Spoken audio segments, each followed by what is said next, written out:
শুভ সকাল বন্ধুরা, সবাই কেমন আছো? আশা করছি সবাই খুব ভালো আছো, সুস্থ আছো। আমার নতুন আরও একটা ব্লগে তোমাদের সবাইকে ওয়েলকাম জানাচ্ছি চা খেতে খেতে।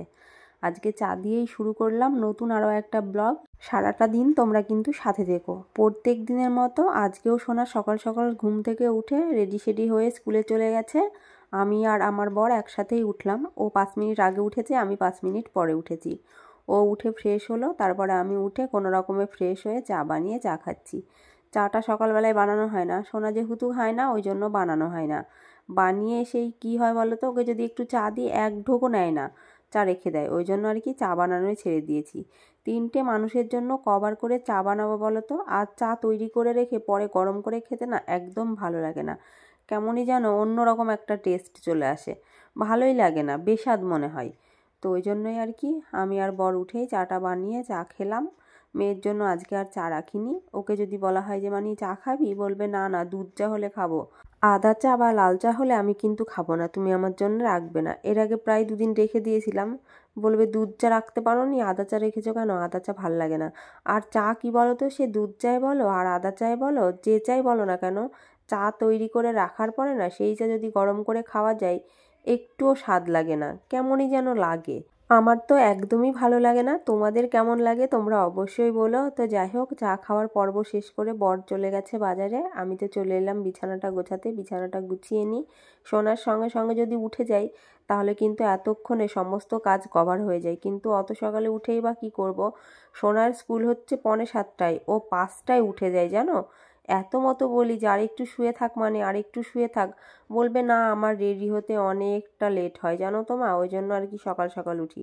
ও সকাল সকাল উঠে পড়ে, সকাল সকাল উঠে ওর মতো রেডি হয়ে বইপত্র নিয়ে ওর দাদুর কাছে 6টার সময় গিয়ে বলবে চলো স্কুলে যাবে। ওর দাদু বলেছে যে এই দিন থেকে তুই রাতের বেলায় স্কুলে গিয়ে বসে থাকিস। 6:45 স্কুল, 6টার সময় কেউ স্কুলেই আসে না। তবু ওর বায়না যে না, ও সকাল সকাল স্কুলে গিয়ে বসে থাকবে। যেই দিন ও স্কুলে যাবে ভাববে সেই দিন 3 সকালে উঠে রেডি সেডি হয়ে বসে থাকবে। আর যেদিন ও স্কুলে যাবে না সেই দিন তো সকাল সকাল উঠতেই চায় না। 8টা, 8:30, 9টা বেজে যায়, ঘুম থেকে উঠবেই না। এমনিতেও কি বলতো, ও কিন্তু স্কুল কামাই করতে চায় না। শরীর ভালো থাকলে ঠিক স্কুলে চলে যাবে। তো যাই হোক, ওই ঘরটা গুছিয়ে চলে এলাম। এই ঘরটা একটুখানি গোছগাছ করতে। এই ঘরটা প্রত্যেক দিনই গোছানো হয়, তবুও এত এলোমেলো হয় কি করে আমি সত্যিই বুঝে পাই না। আমার মেয়ে কিন্তু অগোছালো করে রাখে না, আমিও করি না। তবে আমার বর একটু অগোছালো, একটা জিনিস নিতে গেলে 10টা জিনিস ফেলে দেবে। দোষটা সম্পূর্ণ ওরই, ওর জন্য এলোমেলো হয়ে যায়। আর ওর ড্রেসপত্রই প্রত্যেক দিন আমাকে ভাঁজ করতে হয় সকালবেলা উঠে। কেননা ও সন্ধ্যাবেলায় এসে পড়ে, মানে কাজের পরে ও ড্রেসপত্র পরে যায়, তারপরে এলোমেলো করে রাখে, ওই জন্য সকালবেলায় উঠে গোছগাছ করতে হয়। আর এখন যেহেতু মানে সময়ের কাজ সময়ে করতে পারছি না, ওই জন্য ওই যে ড্রেসপত্রগুলো হয়তো শুকিয়ে যায়, তারপরে তুলে রেখে দিই, তখন আর ভাঁজ করা হয় না, সেগুলো আর কি সকালে ভাঁজ করতে হয়। তবে আজকে অনেকগুলো ড্রেসপত্র বেরিয়ে গেছে জানো তো, ওগুলো আমাকে কাচতে হবে। তবে হাতে কাচবো না, মেশিনেই কাচবো। তবে হালকা একটু গরম জল করে নেব, যেহেতু রেগুলার ব্যবহারের জিনিস। হাতে কাচাটাই বেটার। তবে কি বলো তো, মেশিনে আবার খুঁতখুঁতে মনে হয় যেন পরিষ্কার হয় না। ওই জন্য আর কি একটু কুসুম কুসুম গরম জলের মধ্যে দিয়ে দেবো, দিয়ে মেশিনের মধ্যে দেবো, তাহলে আবার বেশ ভালোই পরিষ্কার হয়। আর এই ড্রেসটা বর পরেনি, মানে ভাঁজ করাই ছিল, তবে সেদিন আবার খুলেছে, খুলে আবার ওইভাবে রেখেছে, ওই জন্য এটাও আমি একটুখানি ভাঁজ করে রেখে দিলাম এখানে। এটা আলমারিতে তুলতে হবে, বাইরেই পড়ে রয়েছে। মানে সময় হয় না জানো তো, সময় হলেও পেরে উঠি না। নতুন গামছাটাও বাইরে রেখে দিলাম, ওটাও ধুয়ে নিতে হবে। মানে যেটা বাইরে রয়েছে সেই গামছাটা ছিঁড়ে গেছে। আর একটা শাড়ি নিয়ে এসেছি মার কাছ থেকে, কেননা আমরা রেগুলারই কাঁথা ব্যবহার করি, মানে অল টাইম বলতে পারো। শীত, গ্রীষ্ম, বর্ষা, শরৎ, হেমন্ত 6টা ঋতু মিলেই আমরা কিন্তু কাঁথাটা ব্যবহার করি। ওই শীতের 2 মাস হয়তো লেপ ব্যবহার করি, এখনও কিন্তু লেপ বের করা হয়নি আমাদের, অগ্রহায়ণ মাস প্রায় শেষের দিকে। মনে হয় পৌষ মাসে বের করতে হবে। তো ক্যাথার কভারগুলো না ছিঁড়ে যায়, এত কাচার চোটে ক্যাথার কভার ছিঁড়ে যায়। তো ওই জন্য নতুন শাড়ি নিয়ে এসেছি, নতুন শাড়ি দিয়ে ক্যাথার কভার করব। তাহলে অনেক দিন চলে যাবে, অনেক দিন বলতে 1 বছর তো যাবেই। আর কি বলো তো, পুরনো শাড়ি দিয়ে যদি ক্যাথার কভার করা যায় না, 1 বছর যায় না, ওই 2-6 মাস যায়, গিয়ে তারপরে ছিঁড়ে ছিঁড়ে যায়। আমি যেহেতু শাড়ি পরি না, ওই জন্য আমার কাছে শাড়িও থাকে না, মানে একেবারেই নতুন থাকে। তো মাকে বলেছিলাম একটা শাড়ি দিও তো। এর আগে একটা নতুন শাড়ি দিয়েছিল, ওটাও রাখা রয়েছে। তো আবার আর একটা শাড়ি দিল, মানে বলেছিলাম যে আর একটা শাড়ি দেবা, তাহলে আমি দুটো শাড়ি দিয়েই কভার করে নেব, অনেক দিন যাবে। তো দুটোই নতুন শাড়ি, কভারটা তৈরি করতে দিতে হবে, তবে এখন হয়ে উঠবে না, 2-10 দিন পরে আমি ঘুরে ফিরে আসি, তারপরে হয়তো দিতে পারবো।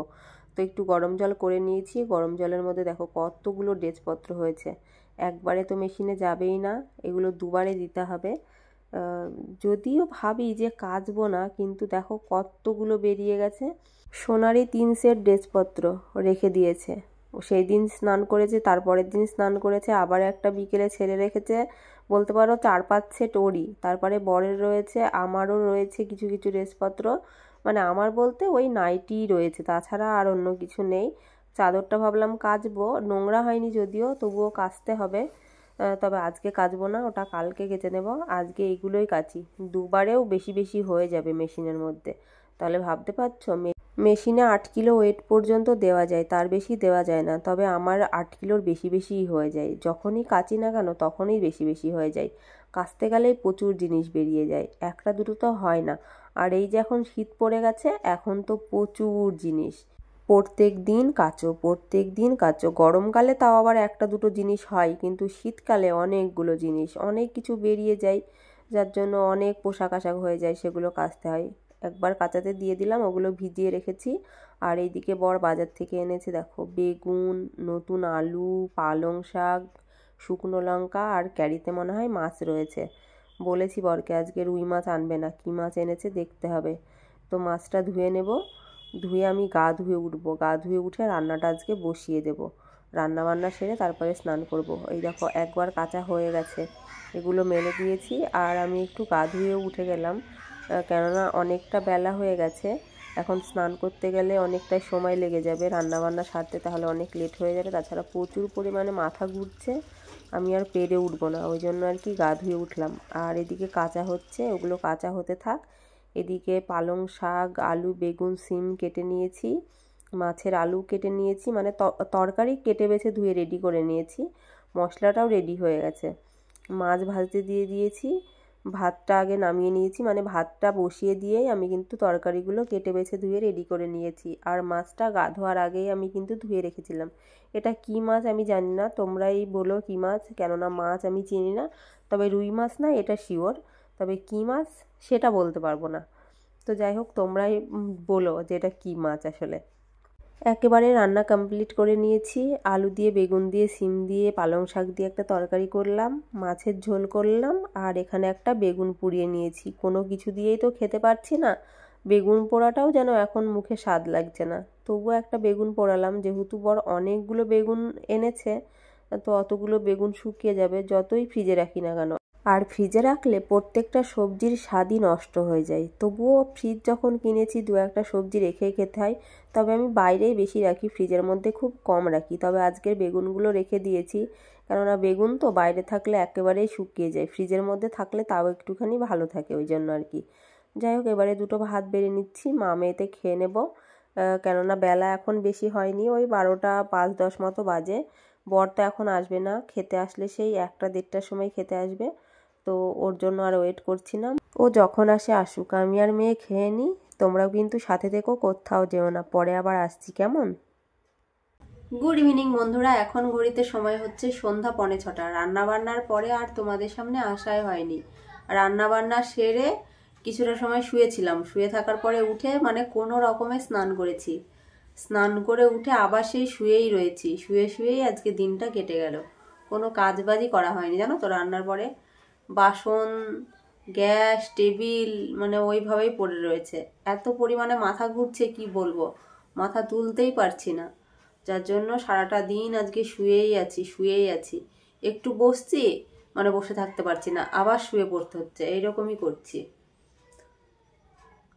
সন্ধ্যা হয়ে গেছে, সোনা বাড়ি এলো, বাড়ি এসেও আবার একটু গেল দোকানে, অনেকটা সময় আগেই এসেছে, 5টা 10-15 ঢুকে গেছে বাড়ি, এখন আবার দোকানে গেল বিস্কুট আনতে, ঘরে বিস্কুট আছে, ওই বিস্কুটও খাবে না, কি বিস্কুট নিয়ে আসবে ওই জানে, বিস্কুট আনতে গেছে।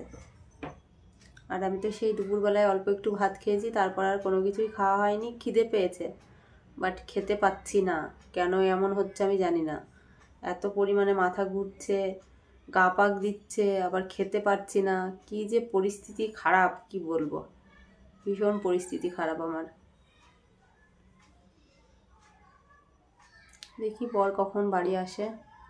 আজকে তাড়াতাড়ি শুয়ে যাব। শুয়েই আছি, বসে থাকতে পারছি না। এখন কথা বলছি তো মাথার মধ্যে ঘুরছে, পুরো ঘুরছে মাথার মধ্যে। তবু একটু কথা বললাম, সারাটা দিন এভাবেই কেটে গেল, ওই জন্য আর কি। তো চলো আবার পরে দেখা হবে। শুয়ে পড়ি একটু, আর মেয়ে এসে পড়তে বসবে মনে হয়। আজকে দুধটাও দিয়ে যায়নি, আর দুধ দিলেও খায় না, দুধ সেই ফেলে দিতে হয়। আমার এমনিতেই গ্যাসের শরীর, খেতে পারি না, বরকেও দিতে পারি না, সে ফেলেই দিতে হয়। পরশু দিনে দুধ আজকে ফেলে দিয়েছি।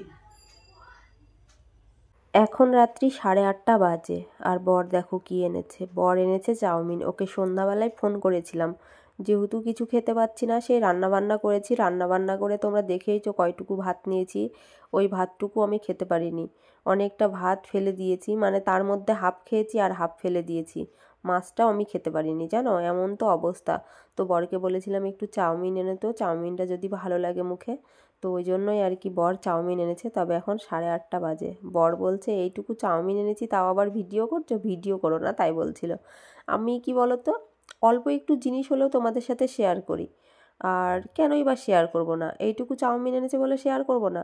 আমার কাছে তো এটাই অনেক, কেননা আমাদের তিনজনের হয়ে বয়ে যাবে এতটা চাউমিন। আমি আর কয়টুকু খাবো? একটুখানি খাবো। এমনি এই সমস্ত খাবার আমার অতটাও ফেভারিট না। আমার মোগলাইটা হলে দেখা যেত, তবে মোগলাই আনতে বলিনি। আজকে চাউমিন খেতে ইচ্ছা করেছিল, মানে ওই রেস্টুরেন্টের চাউমিন। বা বর বলল বাড়িতে গিয়ে চাউমিন বানাবো। আমি বললাম না, বাড়ির চাউমিন খাবো না, আমি রেস্টুরেন্টের চাউমিন খাবো। তো ওই জন্য আর কি চাউমিন এনেছে। বরই ভাগ বাটোয়ারা করে দিচ্ছে, সবাই মিলে চাউমিন খেলাম। চাউমিন খাওয়ার পরে এখন 9:30 বাজে। 9:30টার সময় এলাম ভাত খেতে। ভাত খেতে বসলাম ঠিকই, বরের কাছে বকা খেলাম, প্রচুর পরিমাণে বকলো। কেননা অল্প একটু ভাত নিয়েছি, বলছে তুমি একেবারেই খাওয়া ছেড়ে দাও, তোমাকে আর খেতে হবে না, না খেয়ে থেকে যাও, একদম সেভ বন্ধ করে দাও, কোনো কিছু খেতে হবে না। মানে ওর মুখে যা আসলো সেই রকম বললো।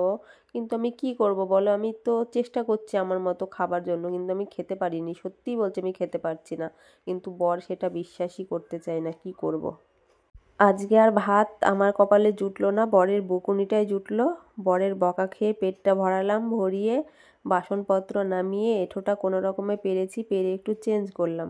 চেঞ্জ করে একেবারে বিছানার মধ্যে চলে এসেছি। বিছানার মধ্যে চলে এসে বরের সঙ্গে আর কি একটু বক বক করছিলাম। এবারে শুয়ে যাব, যদিও সারাদিন শুয়ে বসেই কাটলো, তবুও শুয়ে যাব। মাথার মধ্যে প্রচণ্ড পরিমাণে ঘুরছে, বসে থাকতে পারছি না, জানো তো, প্রচুর কষ্ট হচ্ছে, ওই জন্য আর কি। তো চলো, আজকের ব্লগটি আমি এখানে এন্ড করছি। আজকের ব্লগটি তোমাদের কেমন লাগলো অবশ্যই তোমরা জানিও। আজকের মতো টাটা বন্ধুরা, সবাই ভালো থেকো, সুস্থ থেকো। আবার আগামীকাল নতুন কোনো ব্লগে দেখা হবে। আর আমার জন্য সবাই একটু প্রে করো, যাতে আমি তাড়াতাড়ি সুস্থ হয়ে যেতে পারি। এরকম জীবনযাপন আমার আর ভালো লাগছে না গো।